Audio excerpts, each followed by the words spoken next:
салом бинандаи азиз, хабарҳои охирини тоҷикистону ҷаҳонро ман Зарангези Наврӯзшоҳ бо ҷамъи ҳамкорон пешкаши шумо мекунем. имрӯз дар барнома боз як нома аз зиндон. хабарнигори маҳбуси тоҷик Завқибек Саидаминӣ талаб кардааст ки ҳукмашро бозбинӣ ва ӯро раҳо кунанд. ҷавонеро ки асои волидон буд ба артиш бурданд. падару модари нобино мехоҳад писари парасторашонро баргардонанд. Хесам қирған рафтам, ҳеҷ ка уҷа дани гӯшам накард, ҳеҷ кас ба назар нагирифтанда. ва ҳомиёни ҳуқуқ аз Туркия талаб карданд ки ихроҷи гурӯҳии паноҳҷӯёни афғонистониро ба Кобул бас кунад. Полис санад талаб мекунад, вале ман онро надорам. аз депортатсия метарсам ки ба Афғонистон ихроҷ мешавам. рӯзноманигор Завқибек Саидаминӣ, яке аз 7 хабарнигори зиндонии тоҷик, дар номае аз додгоҳи Душанбе хостааст ҳукмашро бозбинӣ ва бекор кунанд. вай таҳқиқи парванда ва мурофиаашро дар додгоҳи ноҳияи Исмоили Сомонии пойтахт якҷониба ва нопурра номидааст. хабарнигори 38 сола моҳи октябр дар ҳамкорӣ бо созмонҳои дар кишвар мамнӯи ҳизби Наҳсати Исломӣ ва гурӯҳи 24 гунаҳгор ва ба 7 соли зиндон маҳкум шуд. худаш гуфтааст ба ҳеҷ созмону гурӯҳе вобаста нест. ин созмонҳо ҳам ҳамкориро бо Саидаминӣ рад карданд. номаи хабарнигор 24 ноябр ба Радиои Озодӣ дастрас шуд. ӯ навиштааст додрас далелҳои пешниҳодкардаашро ба инобат нагирифт. рӯзноманигор талаб кардааст ки ҳукмаш бозбинӣ шавад. Завқибек Саидаминӣ аз зумраи онҳое дониста мешуд ки талош доранд ҳақиқат гуфта шавад. бунёди мадад ё Сорос фаъолияти худро дар Тоҷикистон қатъ мекунад. ин созмон поёни кораш дар кишварро ба тағйири сохтор рабт додааст. фонди Сорос давоми 25 соли фаъолияташ дар Тоҷикистон яке аз манбаъҳои асосии кӯмакрасон барои ҷомеаи шаҳрвандӣ ва расонаҳои мустақил буд. намояндагони ҷомеаи шаҳрвандӣ аз ҳоло мегӯянд қатъи кори ин созмон ба фаъолияти онҳо таъсири манфӣ дорад. тафсилот дар гузориши Мулло Раҷаб Юсуфӣ ва Шаҳлои Абдулло. لولا نصرالدینова و شوهرش فضلالدین نصرالدینов 12 سال پیش تشکیلات اراده را تأسیس دادند. این تشکیلات با کودکان گرفتار اوتیسم یا در خود مانده کمک میکرد. یکی از فرزندان این عائله گرفتار همین بیماری است. برای کمک به هم تقدیران پسرشان این عائله به فوند ساروس مراجعت کردند. давоми ин ҳама 12 сол мо ҳамеша дар ҳамкорӣ бо фонди Сорос будем. оғози ҳамаи корҳои мо шурӯъ аз ташкилоти ирода, омӯзиши мутахассисон, паҳнсозии таҷриба миёни дигар волидайн, ҳамкорӣ бо мақомот, даъвати коршиносони ҷаҳонӣ бо дастгирии ин фонд амалӣ гардид. мо бо кӯмаки онҳо 12 лоиҳаро амалӣ кардем ва беш аз 200 дарсҳои омӯзишӣ гузаронидем. مثل اراده دوام 25 سال اخیر دهها تشکیلات‌های جمعیتی و روزنامه‌نگاران تاجیکستان از فوند ساروس کمک می‌گرفتند. کمک‌های این سازمان اساساً برای رشد دموکراتیا، معارف، اجتماع، تندرستی، تقویت جامعه شهروندی و روزنامه‌نگاران بود. فوند ساروس تنها در سال 2021 برای تاجیکستان 3 میلیون دلار جدا کرده است. مسئولین سازمان حاضر نشدند درباره پایان فعالیتشان در تاجیکستان صحبت کنند. آنها تنها در خبرنامه سبب قطع فعالیتشان را به تغییر ساختار ربط دادند. نبی یوسپوف روزنامه‌نگار تاجیک سال 2020 با کمک فوند ساروس سامانه تحلیلی نقطه را باز کرد. باز شدن این سامانه در روزهایی بود که دهها روزنامه‌نگار تاجیک در پی پاندمی کرونا ویروس جای کار خود را از دست دادند. نبی یوسپوف قطع فعالیت فوند ساروس در تاجیکستان را به تنگ شدن کار این تشکیلات در روسیه ربط می‌دهد. ин кӯмаки калон барои рушди васоити ахбори омма ва ҷомеаи шаҳрвандӣ дар Тоҷикистон буд. албатта барои Тоҷикистон маблағи зиёде масалан баробар ба Қирғизистон ҷудо намешуд. дар он ҷо як лоиҳа аз 120 000 доллар зиёд буд. дар Тоҷикистон лоиҳаҳо қариб 5-10 маротиба камтар буд. вале ҳатто ҳамин миқдор маблағ кӯмаки хубе буд барои рушди ташкилотҳои мустақил ва мутахассисон. نظرها به فعالیت فوند ساروس در کشورهای سابق شوروی از جمله تاجیکستان یکسان نیست. برخی ها این تشکیلات را که از سوی میلیاردر آمریکایی جورج ساروس تأسیس شده است به داشتن نیت‌های سیاسی متهم می‌کنند، نظری که مسئولین فوند ساروس بارها آن را رد کردند. خبر بسته شدن فاند ساروس محبوره کیراماورا نگران کرده است. این مستندساز تاجیک با کمک فاند ساروس و تشکیلات اینترنیوس چند فیلم مستند تهیه کرده است. تنها همین مبلغ گذاری ها کمک میکرد که ما در نهایت یک فیلمی مستند مثلا آماده کنیم از جایهای دوردست تاجیکستان یا یک پروژه بزرگ حجم آماده کنیم، چون که هم رسانه‌های مستقل نمیتونستن به خود اجازه یک مبلغ زیاد جدا کنن برای این کارها و هم ما شخصا ژورنالیستانی که مستقلانه کار میکردیم. قطع فعالیت فاند ساروس در حالی است که سازمان‌های حامی حقوق تاجیکستان را برای محدود کردن آزادی بیان تنقید می‌کنند. مقامات همواره گفتند شرایط برای کار رسانه‌ها در کشور مساعد است. مولا رجب یوسفی شهلای عبدالله، آزادی دوشنبه. رو می‌آوریم با ولایت ختلون. در کلاب اخیراً یک جوانی را اجباراً به خدمت بردند که برای پدر و مادر نابینایش چون عصا بود. حالا این والدان معیوب در بدر مقامات گشته می‌خواهند اثبات کنند که به پسر پرستار و نگهبانشان زندگی برای آنها سخت خواهد بود. محمود جان رحمتزاده با این خانواده صحبت کرد و گزارشی او را می‌بینیم. این افتخارنامه و دفترچه امتحانی از نورعلی خواجایفی 21 ساله است. تا همین 15 نوامبر او دانشجوی سال 5 دانشگاه کلاب بود. اینچنین در فاکولته زبان روسی رئیس سازمان جوانان را به عهده داشت. افتخارنامه و سپاسنامه ها را برای فعالیت خوبش داده‌اند. ولی ناگهان 15 نوامبر او را از دانشگاه راندند و با راه سرباز شکار به ارتش بردند. این در حالی که نورعلی پرستار پدر و مادر نابینایش بود. قرغان ایدمش خواستم قرغان رفتم، هیچ که اوجا دانی گوشم نکرد، هیچ کس به نظر نگرفتند. بعد امو چی رفتم؟ توی امو گارنیزون شهر امو دختر رفتم، گفتن که این ای تریتوریوی ما قپیدگی نیسته، شما هم شهر کلاب برین، اموجا شما را نگاه میکنه.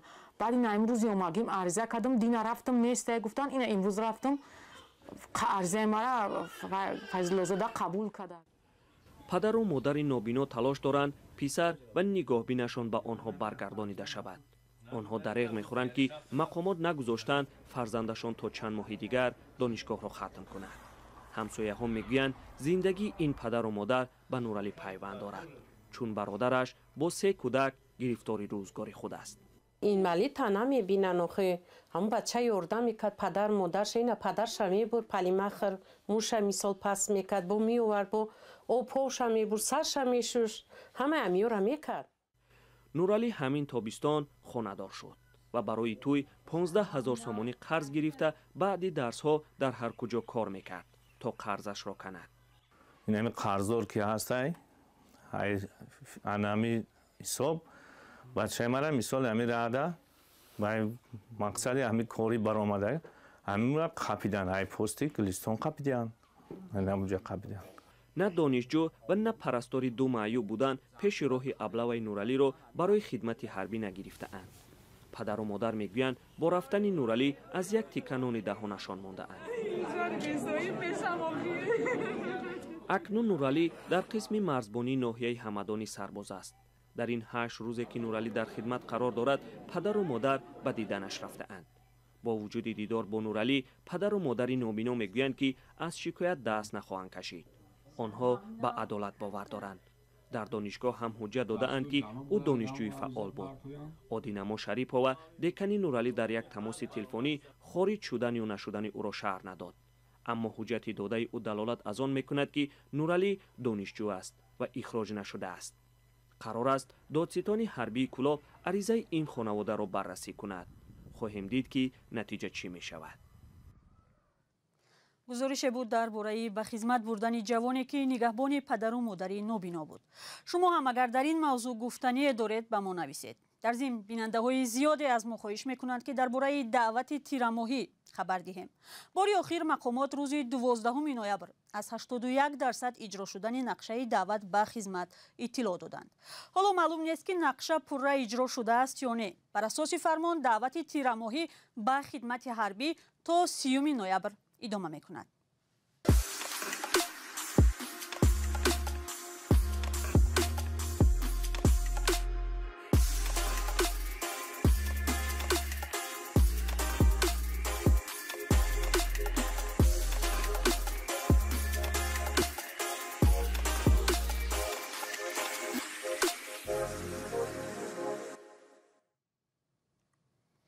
دیدبان حقوق بشر، یک سازمان ناظر رعایت حقوق انسان میگوید حکومت ترکیه پناهجویان افغانستانی را که جانشان در خطر است به طور گروهی اخراج میکند. به بسیاری آنها حتی امکان پیشنهاد عریضه پناهجویی در کشور سیوم را نداده به افغانستان برمیگردانند. به کشوری که پناهنده ها از زندگی در آن میترسند و فرار میکنند. گزارش صدای آمریکا را در این باره همکارم مومن احمدی تقدیم میکند. وضعیت این مرد که اسمش را به خاطر امنیتش احمد مینامیم حالا خوب نیست. پیلوت هواپیمایی که هنوز 2 سال پیش ضد طالبان می جنگید حالا در کوچه های استانبول با امید قبول عریضه پناهندگیش در امریکا سرسان است. هر لحظه خطر اخراج شدن به افغانستان تهدید می کند.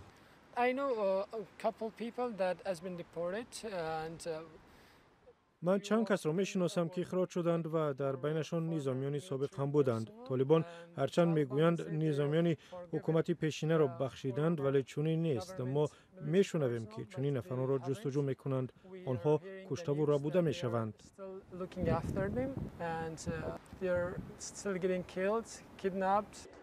مقامات مهاجرت ترکیه میگویند که امسال بیش از 50,000 افغانستانی را با هواپیماها به وطنشان اخراج کردند و 250,000 نفرشان از سرحد ایران برگردانیده شدند. هیومن رایتس واچ در گزارشی نوش میگوید که ترکیه بدون سنجش و مجبوری افغانها را اخراج میکند.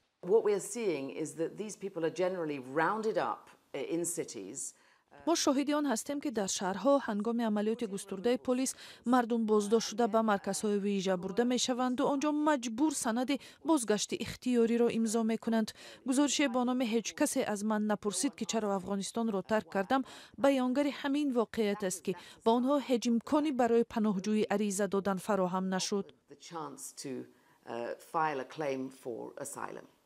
ترکیه این اتهام ها را رد می کند و می گوید که از روی معیارهای بین المللی کار می کند.